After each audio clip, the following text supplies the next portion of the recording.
Hello बच्चों, good morning. फिर से आ जाओ। आज आपको केमिस्ट्री आगे बढ़ा दे। अब सोच रहे होंगे आज का टॉपिक तो बताओ पहले। तो आज का टॉपिक है टाइप्स ऑफ ओवरलैपिंग। टॉपिक क्या है आज का? Types of overlapping. आप अपनी नोटबुक में लिखना, मेरे साथ साथ जितने भी फिगर्स है ड्रॉ भी करना। Types of overlapping and nature of covalent bond. Covalent bond यानी शेयरिंग वाला बॉन्ड। ये तो आपको पक्के से समझ में आ चुका है, ठीक है। तो as we have already discuss that formation of covalent bond involves the overlapping of half filled atomic orbitals. So covalent bonds can be classified into two different categories depending upon the type of overlapping, and these are sigma bond and pi bond. क्या बोला मैंने कि types of overlapping. Overlapping का जो type है उसके हिसाब से कोवेलेंट बॉन्ड जो है उसको टू कैटेगरीज में डिवाइड करना है। अब आप बोलोगे ये टाइप्स ऑफ ओवरलैपिंग, तो धीरे धीरे वही सीख रहे हैं। एक एक चीज आपको 100% क्लियर होने वाली है।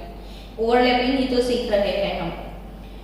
तो nature of covalent bond on the basis of types of overlapping, it is divided into main two categories. First one is sigma bond and second one is pi bond. तो पाई बॉन्ड और sigma bond कल मैंने बहुत बार बताया था। तो ये होते क्या है वो समझना है ना आज। तो पहले सिग्मा और पाई का कंसेप्ट समझ ले, तो बाद में इथीन मॉलिक्यूल अच्छे से समझ में आए, इथाइन समझ में आए। तो सबसे पहले आज पढ़ेंगे सिग्मा बॉन्ड। ये सिग्मा का सिंबल आपको अब अच्छे से दिमाग में घुस गया है ना, सिग्मा बॉन्ड। तो सिग्मा बॉन्ड होते क्या है? तो actually this type of covalent bond is formed by the axial overlapping. Bond मैंने क्या बोला कि this type of bond is formed by axial overlapping. Now what is axial overlapping? Exactly सबसे इसका जो important basic thing है ना, मैं वही लिख रही हूँ, ज्यादा ओवर थियरी नहीं लिख रही हूँ। जो मेन बेसिक है कि axial overlapping of half filled atomic orbitals। तो ये axial overlapping को समझते हैं। चलो सबसे पहले आज हम सीखने वाले हैं एस ओवरलैप। क्या सीखेंगे? S overlap. तो एस ऑर्बिटल का शेप बताओ तो बच्चों, चलो फास्ट, ताकि आपके ऑर्बिटल के शेप भी रिवाइज हो जाए। ये हर एक टॉपिक में, आगे वाले टॉपिक अब रिवाइज होने वाले ही है। तो 12th तक तो आप मास्टर बन जाओगे। एस ऑर्बिटल का शेप कैसा है जल्दी से बताओ। स्फेरिकल, दैट्स गुड, लेमन जैसा। तो ये है एस ऑर्बिटल प्लस ये है S orbital. I think orange वाला दिखता नहीं है ना वीडियो में, तो उसको हटाओ। एस ऑर्बिटल इसका शेप स्फेरिकल है। अब सोचो, एक इमेजिन करना, मैं जो इमेजिन करवा रही हूँ, एग्स सबने देखे होंगे, एग्स देखे हैं ना सबने। तो ऐसा आपके घर में कोई रेक्टेंगल बॉक्स पड़ा है, उसको ले लो। अब एग कैसा होता है, तो सबको पता है कि एग जो है वो स्फेरिकल शेप में ही है, और बीच में, एग के बीच में वो येलो वाला पोर्शन होता है, फिर आजू बाजू लिक्विड होता है ना। वैसा ही एक एग यहां पे रख दिया आपने, दूसरा एग आपने यहां पे रख दिया। अब धीरे से करो क्या कि एग को तोड़ दो। तो एग को तोड़ के आपने ऐसे रख दिया, ये वाले एग को तोड़ के आपने ऐसे रख दिया। तो जब दोनों एग को तोड़ के आप अलग अलग जगह पे, ये इसको तोड़ के यहाँ पे खाली कर दो, इसको तोड़ के यहाँ पे, तो आपको क्या सीन मिलेगा कि उसका जो येलो पार्ट है ना, ये न्यूक्लियस, वो ऐसे के ऐसे रहेगा, लेकिन जो पूरा लिक्विड वाला पार्ट है वो सब एक दूसरे में मिक्स हो जाएगा दोनों का। तो इसे बोलते हैं ओवरलैप। इमेजिन करो, घर में प्रैक्टिकल भी करना कि यहाँ पे एग डाल दो, तो वो एग का येलो पोर्शन और उसका लिक्विड, दूसरे एग का येलो पोर्शन और उसका लिक्विड, और धीरे धीरे धीरे ये वाला लिक्विड इसके साथ मिक्स हो जाएगा और ये येलो पोर्शन वैसे के वैसे रह जाएंगे। और आपको पता है ये जो येलो पोर्शन है उसके बीच का, अब एटम में येलो पोर्शन कहाँ से आता है, तो एटम में न्यूक्लियस होता है बच्चों। तो ये न्यूक्लियस, दो न्यूक्लियाई के बीच का जो डिस्टेंस है उसको बॉन्ड लेंथ हम बोलते हैं। ये है अपना बॉन्ड लेंथ। तो एग्जैक्टली ओवरलैप, आप एक बलून को फूला लो। बलून जो होता है ना, वो बड़ा सा बलून फूल गया है और बीच में से ऐसे ट्विस्ट कर दो उसको। तो बीच में से ट्विस्ट कर दोगे ना, तो दो एसएस ऑर्बिटल जैसा लुक आएगा। फिर छोड़ दो तो धीरे धीरे धीरे वो मिक्स हो जाएगा। तो इसको बोलते हैं ओवरलैप। अब ये इसकी एक्सिस है, ये इसकी एक्सिस है, और ओवरलैप हो जाएंगे दोनों तो ऐसे कुछ दिखेगा। इसको बोलते हैं एस एस ओवरलैप। और धीरे धीरे धीरे पूरा ये पोर्शन ऐसे मिक्स हो जाएगा तो आपको ऐसा एक सिलिंड्रिकल ऑर्बिट मिलेगा। ये सिलिंड्रिकल ऑर्बिट है। अब एक्सियल क्या है, तो एक्सिस के ऊपर, अब पेन को समझ सकते हो एक्सियल। देखो ये एक्सिस है पेन की, ये पेन की एक्सिस है ना, ये जो पॉइंट है वो पेन का एक्सिस है। अब इसको मैं ऐसे रोटेट करूं तो एक्सिस पे ऐसे रोटेट करने से क्या उसकी सिमेट्री चेंज होगी, तो नहीं होगी। एक्सिस के ऊपर रोटेट करिए, ये पेन का जो पॉइंट है वो एक्सिस है और ये एक्सिस के आजू बाजू में, एक्सिस के ऊपर ही है ये चीजें। तो ये एक्सिस के ऊपर ऐसे सिलिंड्रिकल फॉर्म में होती है, ताकि आप इसको 180 डिग्री पे रोटेट करोगे तो भी उसका सिमेट्री जो है वो चेंज नहीं होगा। इसको 180 पे रोटेट करने पे भी सिमेट्री चेंज नहीं होता है। इसको बोलते हैं हमेशा सिग्मा बॉन्ड। तो सिग्मा बॉन्ड ये हो गया एस एस ओवरलैपिंग। आप नोटबुक में अच्छे से लिख दो एस ऑर्बिटल, एस ऑर्बिटल। दोनों के बीच में ऐसे ओवरलैपिंग होगा तो इस टाइप के शेप का आपको सिग्मा ऑर्बिटल मिलेगा। दूसरा ओवरलैपिंग पढ़ो, S P overlap. S orbital के साथ p का ओवरलैपिंग, कल पढ़ा था ना sp3 हाइब्रिडाइजेशन, तो s के साथ p को मिक्स किया था आपने। तो s ऑर्बिटल का शेप फिर से स्फेरिकल। चलो बच्चों p ऑर्बिटल का शेप बताओ। p ऑर्बिटल का डम्बेल शेप। तो ये एक डम्बेल शेप है p ऑर्बिटल। तो s और p ऑर्बिटल एक दूसरे के क्लोज आएंगे। देखो इसका जो शेप है, सिमेट्री है, ये यहां से स्फेरिकल लुक है, ये भी स्फेरिकल लुक है, तो ऑब्वियसली दोनों मिक्स हो जाएंगे। ये अपना s ऑर्बिटल है, ये वाला अपना p ऑर्बिटल है डम्बेल शेप वाला। ये वाला पोर्शन ओवरलैप हो जाएगा एंड यू विल गेट, ये पूरा पोर्शन एक हो जाएगा और ये छोटा सा पीछे वाला पार्ट ऐसे बच जाएगा। तो ये हो गया sp ओवरलैप। कल हमने हाइब्रिडाइजेशन में ऐसे ऑर्बिटल्स बनाए थे, याद आया?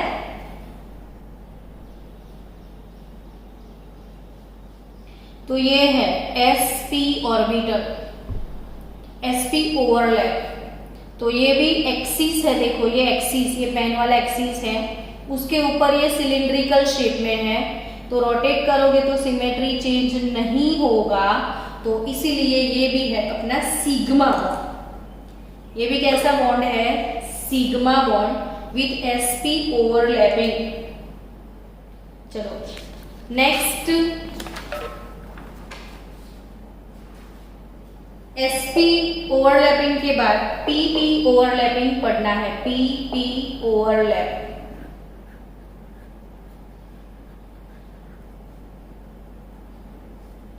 अब pp ओवरलैप क्या है?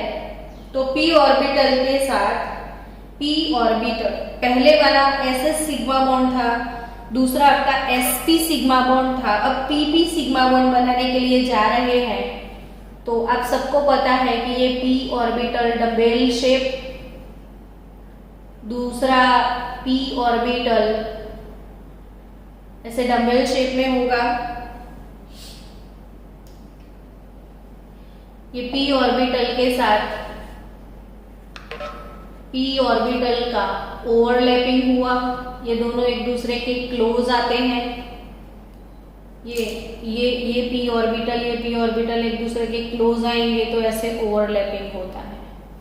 ये ऐसे ओवरलैप हुआ, देखो, तो ये ओवरलैप हुआ ये वाला पोर्शन, और उसके बाद ये छूट जाएगा, ये छूट जाएगा, बीच वाला पोर्शन अच्छे से एक जैसा हो जाएगा। और ऐसी सिलिंड्रिकल, जिसको 180 पे रोटेट करोगे, ये एक्सिस है, ये एक्सिस है, तो ये एक्सिस जो है उसके आजू बाजू ओवरलैपिंग हो रहा है, एक्सिस के ऊपर ही, और 180 पे रोटेट करोगे आप तो सिमेट्री चेंज नहीं होता है। ये जिराड, जिसका सिमेट्री चेंज ना हो, इसके लिए नीट लेवल पे वर्ड यूज करते हैं जिराड ऑर्बिटल। तो जब जिराड लिखा है तो समझ लेना सिमेट्रिकल और वो सिग्मा, और नॉन जिराड लिखते हैं तो एसिमेट्रिकल और वो पाई। तो ये हो गया आपका pp ओवरलैपिंग। कौन सा ओवरलैप हुआ? pp। तो आई थिंक सिग्मा बॉन्ड कैसा है वो क्लियरली समझ में आ गया होगा, और नहीं भी आया है तो पाई समझने के बाद सिग्मा और अच्छा समझ में आएगा। सेकेंड थिंग, अब पढ़ेंगे पाई बॉन्ड। चलो पाई बॉन्ड क्या है?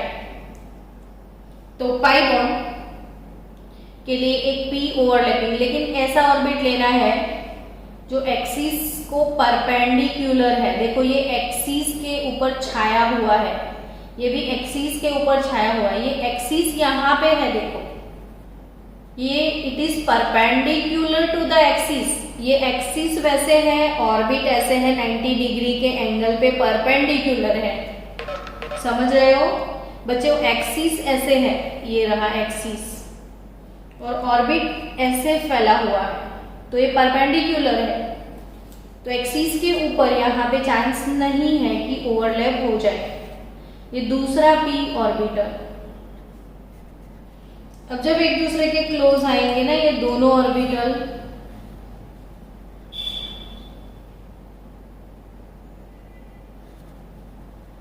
तो ऑब्वियसली आपको दिख रहा है यहां से ओवरलैपिंग पॉसिबल होगा और यहां से होगा। अगर परपेंडिकुलर पोर्शन है तो ऐसे ऊपर और नीचे से, ऐसे ऊपर नीचे से होगा, और ऊपर नीचे से जैसे ओवरलैप होगा तो आपको कैसा ऑर्बिट मिलेगा? तो ये ऊपर का पार्ट पूरा खींच के ऐसे एक क्लाउड बन जाएगा और ये एक ऐसे क्लाउड बन जाएगा। इस क्लाउड में आप देखोगे अगर ये वेव फंक्शन प्लस है, ये वेव प्लस है, ये माइनस माइनस वेव है, तो ये plus plus wave, minus minus wave, तो ऊपर वाला प्लस और नीचे वाला माइनस। आपको पता है ना इलेक्ट्रॉन वेव है, इस ऑर्बिट में इलेक्ट्रॉन होंगे, तो अगर इलेक्ट्रॉन का वेव प्लस वाली पोजीशन में है, ये वाला इलेक्ट्रॉन का वेव भी प्लस है, तो ये प्लस प्लस ओवरलैपिंग हो जाएगा।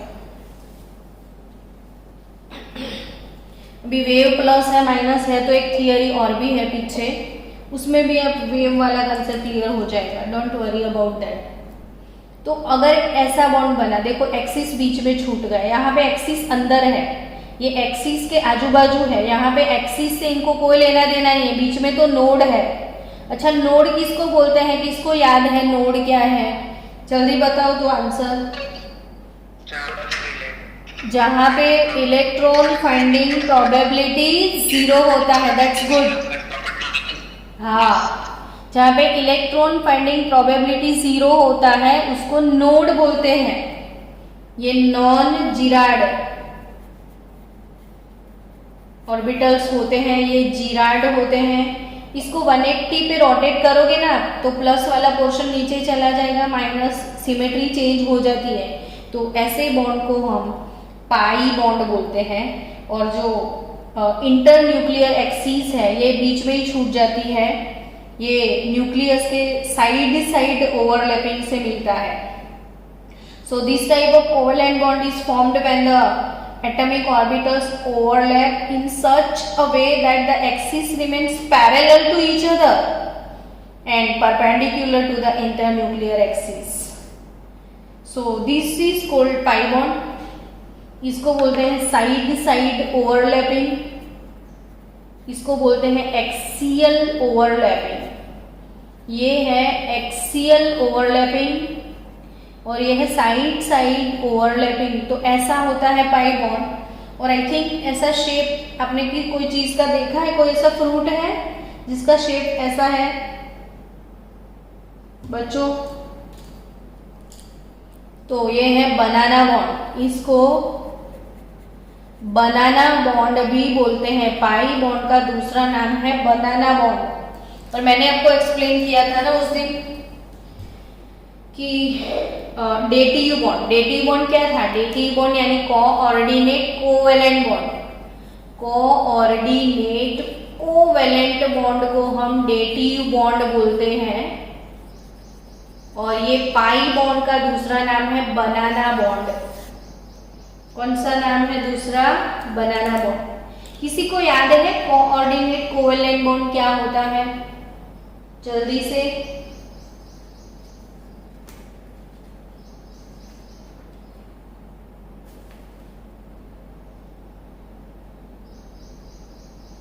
This one when I'm on back, got that.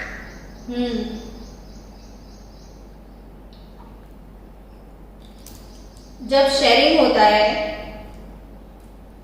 जब शेयरिंग होके बॉन्ड बनता है तो दोनों साइड का एटम का कंट्रीब्यूशन होता है, एक इसका होता है एक इसका होता है।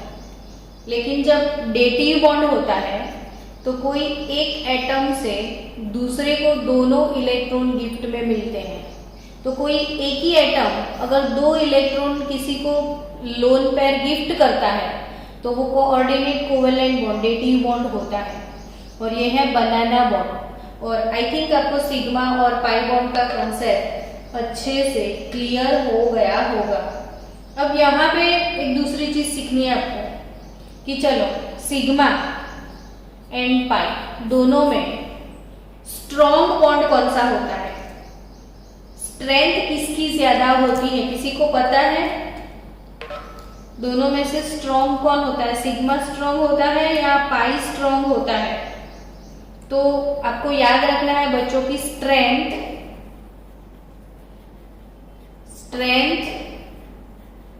Of any bond depends upon the magnitude of overlapping. ये चीज हमेशा मगज में सेट करके रखना। मैंने क्या लिखा है कि strength of any bond depends upon the magnitude of overlapping. जिसमें ओवरलैपिंग ज्यादा है वो देखो ये वाला पोर्शन है। अब ओवरलैपिंग इतना ज्यादा हुआ तो एकदम टाइट हो जाएगा, इसमें स्ट्रेंथ है। लेकिन अगर ये ऐसे ओवरलैप हुआ है तो अब इसमें स्ट्रेंथ कहाँ है, ज्यादा नहीं है ना।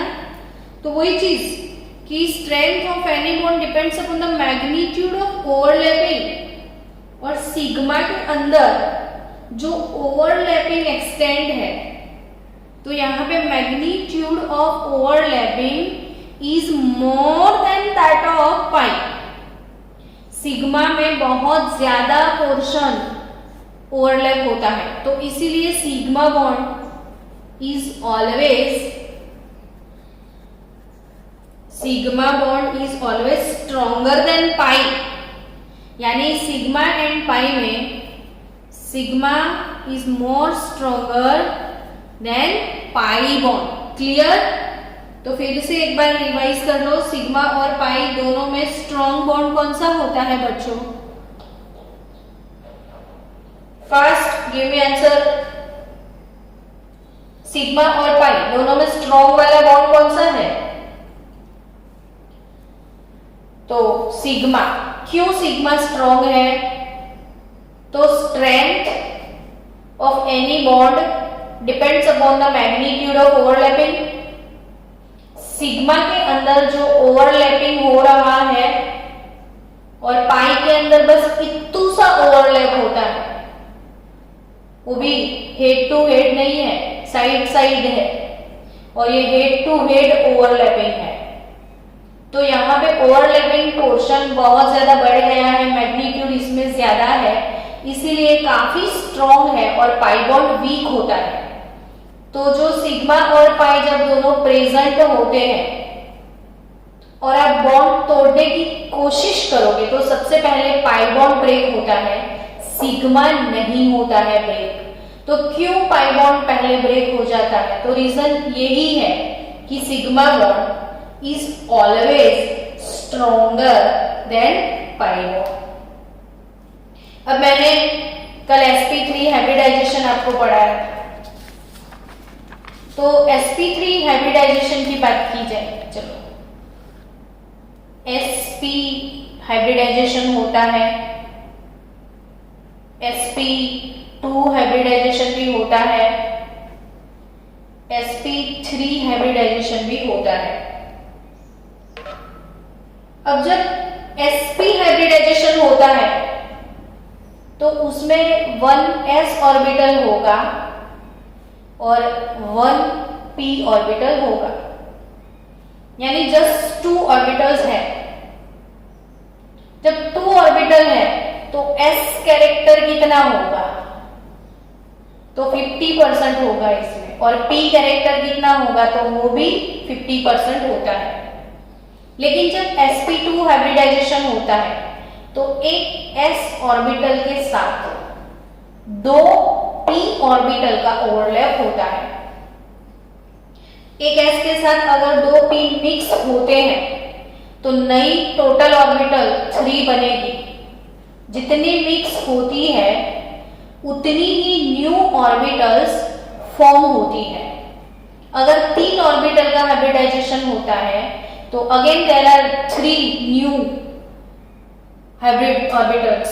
So total there are 3 hybrid orbitals here. तो इसमें s पोर्शन कितना रहेगा? ओवरलैपिंग में s का पार्टिसिपेशन यानी मैग्नीट्यूड ऑफ ओवरलैपिंग s का, जिसको बोलते हैं s कैरेक्टर। तो जब मैग्नीट्यूड वो मिक्स होता है तो s पोर्शन कितना होगा? तो 1 आउट ऑफ 3 होगा और p पोर्शन 2 आउट ऑफ 3 होगा, यानी ये 0.33% जितना होगा और ये 0.67% जितना होगा। और वैसे ही s ऑर्बिटल sp3 है तो एक s ऑर्बिटल के साथ आपको 3 p ऑर्बिटल मिक्स करनी है, तो टोटल यहाँ पे 4 टोटल, यहाँ पे 4 हाइब्रिड ऑर्बिटल्स जनरेट होंगे। और ये जो 4 हाइब्रिड ऑर्बिटल्स जनरेट हुए हैं, इसमें जो s है उसका पोर्शन 1 आउट ऑफ 4 और इसका 3 आउट ऑफ 4, यानी कि ये 25% s कैरेक्टर होगा और ये 75% s कैरेक्टर होगा। अब आपको याद रखना है अकॉर्डिंग टू s कैरेक्टर कि एक चीज के s कैरेक्टर का क्या इंपॉर्टेंस है। तो if s character increases, electronegativity of bond increases। ये चीज याद रखना, जितना s कैरेक्टर इंक्रीज होता है इलेक्ट्रोनेगेटिविटी इंक्रीज होता है। तो सबसे ज्यादा इलेक्ट्रोनेगेटिव हाइब्रिडाइजेशन sp होगा, वो एसिडिक स्ट्रेंथ में काम में आएगा आपको। अभी ये आपको जस्ट s कैरेक्टर मैंने पढ़ाया कि sp hybridisation s character 50%, sp2 तो s का जो पोर्शन है ओवरलैपिंग एक्सटेंट वो 0.33% होता है। sp3 हाइब्रिडाइजेशन होता है तो s का पोर्शन 25% होता है। तो जितना s कैरेक्टर ज्यादा होता है उतना इलेक्ट्रोनेगेटिविटी इंक्रीज होता है। और इसकी वजह से बच्चों कि जैसे जैसे 1 sigma 1 pi bond, 1 sigma 2 pi bond, 1 sigma 3 pi bond, अब ये क्या मैंने बोल दिया वो समझो कि sp हाइब्रिडाइजेशन होता है तो वो कब sp होता है, तो जब 3 बॉन्ड बनते हैं, ट्रिपल बॉन्ड होते हैं तो sp हाइब्रिडाइजेशन होता है। यानी कार्बन कार्बन के बीच में ट्रिपल बॉन्ड है तो वो sp हाइब्रिडाइजेशन होगा। कार्बन और कार्बन के बीच में अगर डबल बॉन्ड है तो sp2 हाइब्रिडाइजेशन होगा और सिंगल बॉन्ड है तो sp3 होगा। तो ये सिंगल बॉन्ड है तो सिर्फ एक ही सिग्मा बॉन्ड होते हैं, डबल है तो 1 सिग्मा और 1 पाई बॉन्ड होते हैं, और ट्रिपल है तो 1 सिग्मा 2 पाई बॉन्ड होते हैं। यानी यहाँ पे सिर्फ सिंगल है, एक ही बॉन्ड है, सिग्मा ओनली। यहाँ पे सिग्मा के साथ साथ पाई भी है और यहाँ पे सिग्मा के साथ साथ 2 पाई है। तो मैंने ये क्यों लिखा, क्यों मैं समझा रही हूँ। तो यस, यहाँ पे सबसे ज्यादा ओवरलैपिंग है बच्चों, सबसे ज्यादा ओवरलैपिंग यहाँ पे दिख रही है कि नहीं आपको। यहाँ पे एक ही बॉन्ड बन रहा है, एक ही टाइम ओवरलैप हुआ, यहाँ पे सबसे ज्यादा ओवरलैप हुआ। तो 1, 2 और 3 में स्ट्रॉन्ग बॉन्ड कौन सा, स्ट्रॉन्गेस्ट बॉन्ड कौन सा, तो ट्रिपल बॉन्ड। और इतने क्लोज ये लोग आ जाएंगे, स्ट्रॉन्ग है तो काफी क्लोज होंगे। और आपको याद रखना है कि ये स्ट्रॉन्ग है, क्लोज है, तो इनकी बॉन्ड लेंथ है 120 पिकोमीटर। ये वाला बॉन्ड लेंथ है 134 पिकोमीटर और ये वाला बॉन्ड है 154 पिकोमीटर। पक्के से याद रखना। मैं और एक चीज यहाँ पे आपको समझा दूं कि देखो सिंगल बॉन्ड लंबा सा है 154 पिकोमीटर का, डबल हुआ, ओवरलैपिंग ज्यादा हुई, बॉन्ड थोड़ा स्ट्रॉन्ग हो गया, एक दूसरे के करीब आ गए तो लेंथ डिक्रीज हो गया 134 पिकोमीटर। और ये एकदम करीब आ गए, काफी क्लोज हो गए बिकॉज ऑफ बहुत ज्यादा ओवरलैपिंग, तो ये लेंथ डिक्रीज हो गया 120 पिकोमीटर। तो बॉन्ड लेंथ मैंने एक वीडियो लेक्चर भेजा हुआ है आपको, bond order, bond length, bond enthalpy, उसमें सब कुछ एक्सप्लेन किया है। तो बॉन्ड लेंथ जो है बच्चों, bond length is inversely proportional to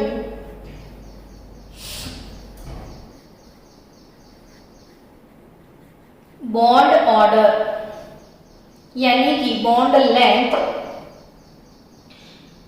120 picometre है तो बॉन्ड ऑर्डर 3 है, यानी बॉन्ड ऑर्डर इंक्रीज होता है। देखो ये बॉन्ड ऑर्डर इसका 1। बॉन्ड ऑर्डर मतलब क्या? तो number of bonds between two atom. ये बॉन्ड ऑर्डर 1,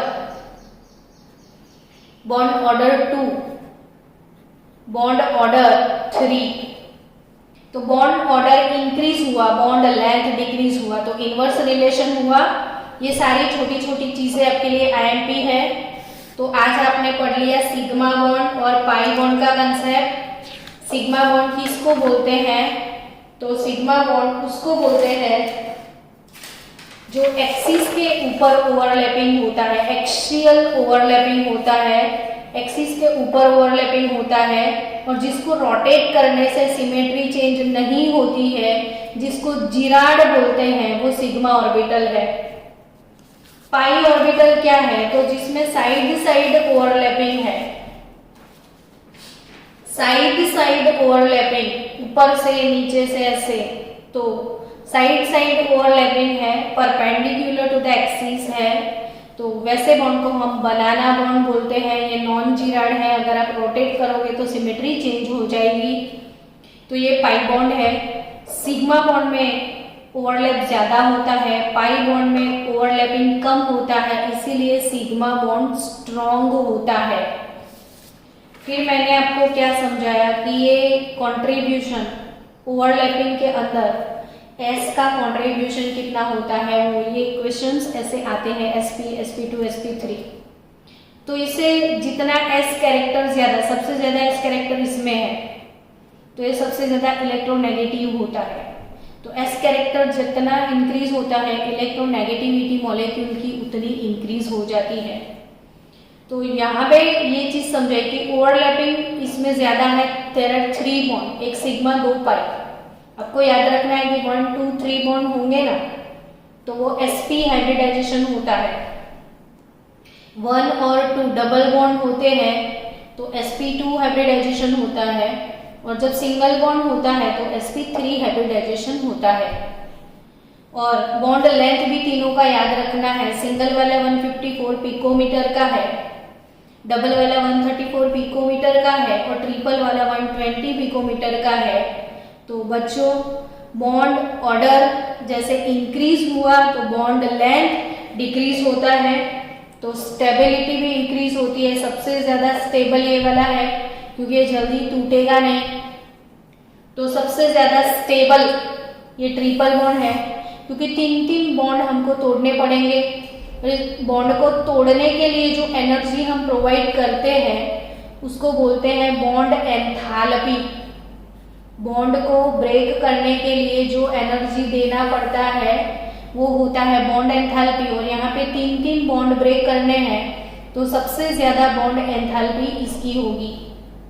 तो bond length is inversely proportional to bond order, bond length is directly proportional to bond stability, and directly proportional to bond enthalpy।